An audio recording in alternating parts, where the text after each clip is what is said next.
Não é de hoje que a Disney é cutucada por se esquivar de tramas e protagonismos LGBTQIA+ explícitos. Afinal, o impacto que isso causaria na sociedade seria tremendo, vindo de uma grande produtora de cinema, em especial uma voltada para o público infantil.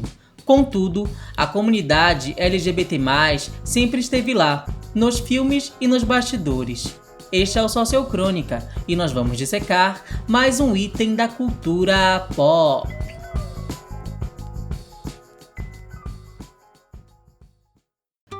Quando Walt Disney começou a trabalhar em seu primeiro longa-metragem de animação, Branca de Neve e os Sete Anões, de 1937, muito se debateu sobre como deveria ser sua antagonista, a Rainha Má, antes de Disney decidir que queria alguém belo e imponente. Mas a rainha não podia ofuscar a princesa, então foi moldada para ser o oposto, fria, andrógina e solitária.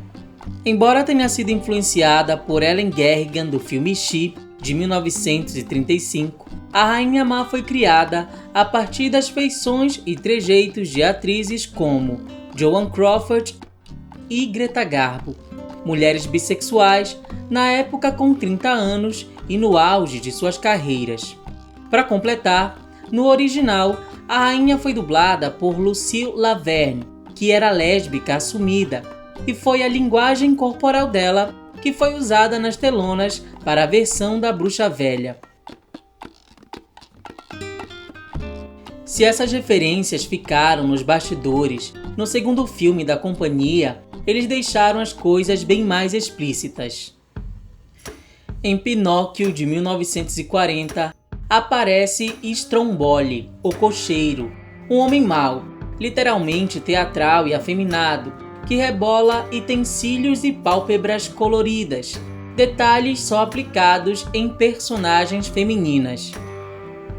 E isso não quer dizer que Stromboli seja homossexual, pois como diz a historiadora Beatriz Valero, a questão não é se esses personagens são gays ou não. O problema é que esses filmes zombam dos personagens que não se enquadram nas normas de gênero padrão. E por norma de gênero se entende homens masculinos e mulheres femininas, o que não afeta só LGBTs, uma vez que há heterossexuais que também não se encaixam nesses padrões.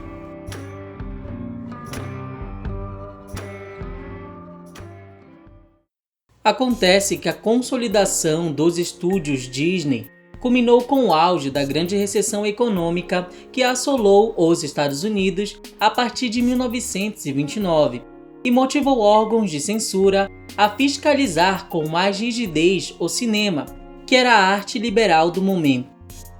O objetivo deles era criar um padrão de moralidade nacional numa época de miséria e falta de perspectiva, e como o Walt Disney estourou nesse momento sombrio, alinhou os valores de sua empresa com o que era exigido de seu tempo.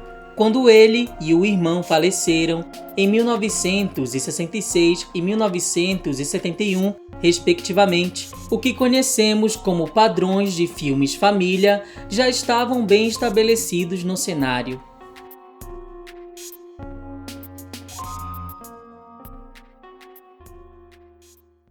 Só que o resto do cinema não parou de representar personagens ou tramas LGBTs por causa da censura. Apenas cobriu tudo com uma camada de simbologias, que nos anos 90 recebeu o nome de codificação queer, sendo queer traduzido como estranho, uma definição outrora negativa para definir pessoas que não se encaixam nesse padrão binário de comportamento. Para piorar, a censura fazia vista grossa se esses personagens queers fossem punidos nos finais dos filmes, e como a homossexualidade era vista como um distúrbio de saúde, eles se tornaram os vilões preferidos do cinema. Então, quando a Disney precisou se inspirar para criar os seus vilões, foi em clássicos consolidados como Relíquia Macabra, de 1941, Laura, de 44, e os filmes de Alfred Hitchcock, cheios de codificação queer, que ela se baseou. Se você quer que alguém pareça assustador ou anormal, torne-o um pouco esquisito, diz Sean Griffin, professor de cinema e autor de Tinker Bells e Evil Queens, onde aborda a interação entre Disney e a comunidade homossexual de sua fundação até os anos 90. Em 1953, Capitão Gancho já possui a estranha premissa de perseguir um menino, o que já era associado a homens homossexuais. Na década de 50, um vídeo educacional muito popular era exibido em escolas públicas, Boys Beware, onde advertia que alguns homens gays recorrem à violência para atacar meninos em banheiros e parques públicos. Nunca se sabe quando o homossexual está por perto, declara o vídeo. Ele pode parecer normal e pode ser tarde demais quando você descobrir que ele está mentalmente doente. Como codificar então um cara obcecado por um garoto que não quer envelhecer? Tornando ele um vilão exagerado, covarde, que veste plumas, cores púrpuras e tem um amigo íntimo que cuida dele.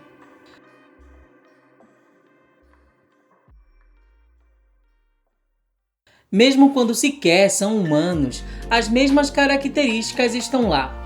Príncipe John em Robin Hood de 1973 e Scar em Rei Leão de 94 são afetados, dramáticos e excluídos da família por algum motivo que nunca fica claro nos filmes.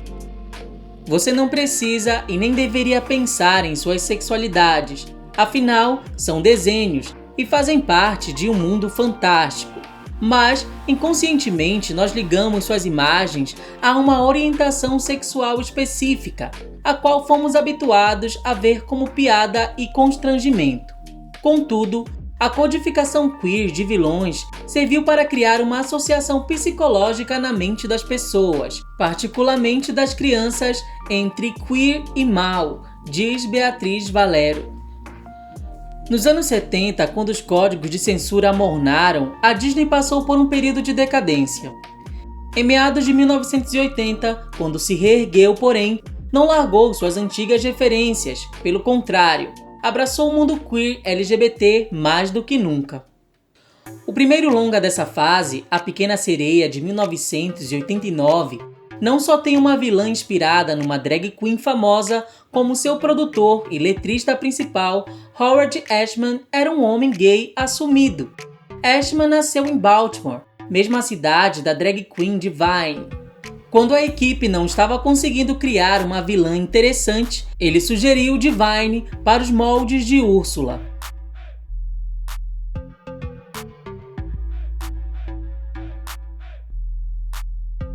Antes de falecer em março de 1991, Ashman também produziu A Bela e a Fera. Então, apesar de musculoso e querer pegar a garota, Gastão não parece tão hétero se comparado a outros no mesmo filme. O mesmo animador de Gastão, curiosamente, também animou Scar. E segundo Sean Griffin, num podcast, ele disse bem especificamente que estava pegando emprestado de coelhinhos gays vaidosos para criar a vibe dos personagens.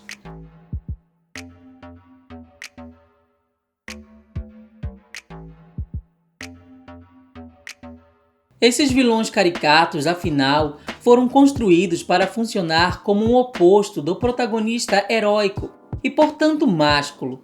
Não é à toa que sirvam como alívio cômico visual. Daí contrastes como Jafar e Aladdin em 1992, Hades e Hércules em 97 e o Governador Heathcliff e John Smith em Pocahontas de 95. São vilões repletos de maneirismos, expressivos demais, que se preocupam com a aparência e até pintam os olhos e têm a voz aguda e usam cores chamativas como rosa e roxo, ligadas a homossexuais desde a Segunda Guerra. Além disso, todos são solteiros, como diz o historiador Vitor Russo. A homossexualidade, quando é invisível, é antissocial. Já David Thorpe, autor de um documentário sobre comportamentos, acrescenta: o tema central de muitos filmes é a trama do casamento, e os homens gays estão fora dessa agenda, ou pelo menos estavam, e filmes precisam de vilões, e por muito tempo O homem estéril, aristocrático e afeminado foi o vilão. Mesmo vilãs, ainda que menos estereotipadas, também caem nesse clichê, ora como viúvas, ora solteironas.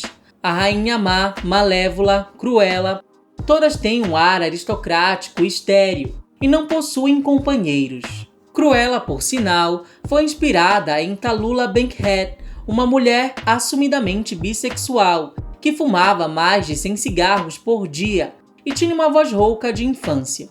Às vezes, vilãs têm essa voz grave e ocupam uma posição tradicionalmente masculina de poder, e são obcecadas por figuras que encarnam o ideal de beleza feminina. Às vezes, elas são sádicas ou sensuais demais, o que é normal, afinal são vilãs, e o cinema raramente soube fugir do maniqueísmo, ou você é do bem ou do mal. Isso não quer dizer que pessoas queers ou LGBTs não possam ser malvadas, mas, como ressalta Beatriz Valero, a inexistência de personagens heróicos que são codificados queer torna a codificação queer em si altamente problemática. Enquanto pessoas heterossexuais podem ser boas e más, os personagens codificados queer são sempre os maus. Na virada do milênio, as coisas parecem mudar.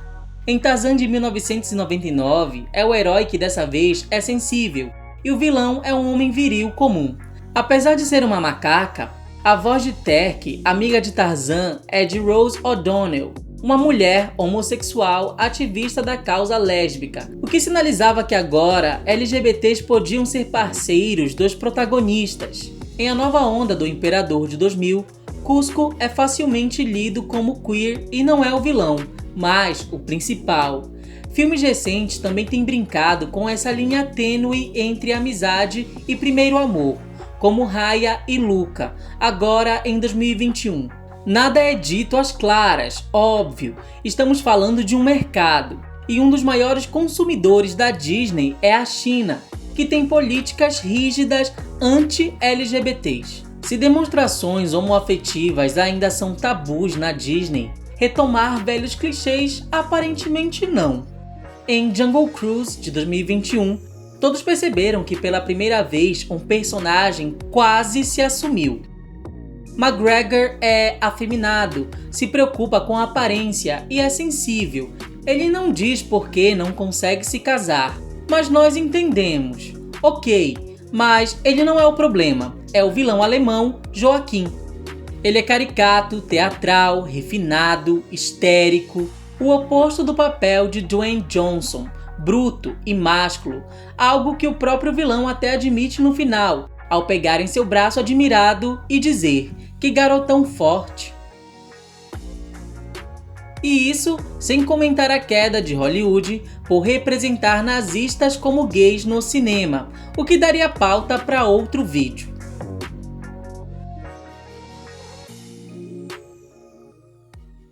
Não se pode negar que no final foram os vilões clássicos que sempre tiveram mais apelo. Eles são icônicos, têm as melhores frases e usam roupas exuberantes, mas representam os excluídos, os abandonados, os esquisitos e os que desejam mudar o status quo de onde vivem, o que gera mais identificação às vezes por parte do público. Afinal, na vida real estamos mais perto de ser uma princesa herdeira e perfeita ou a malévola indesejada na festa só por ser diferente? A mensagem central da Disney nos últimos 50 anos é que o marginal oprimido sempre tem algo de valor a oferecer, diz Jamie O'Boyle, analista cultural que trabalhou na Disney. As pessoas que se recusam a reconhecer isso são tolas ou más.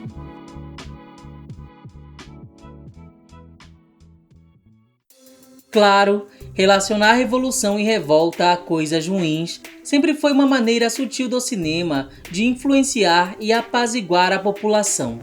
Mas esses filmes têm como foco as crianças, e está na hora de elas verem personagens estranhos para admirar e se inspirar, e não ter medo de que, caso se tornem como eles, elas sejam excluídas e vilanizadas.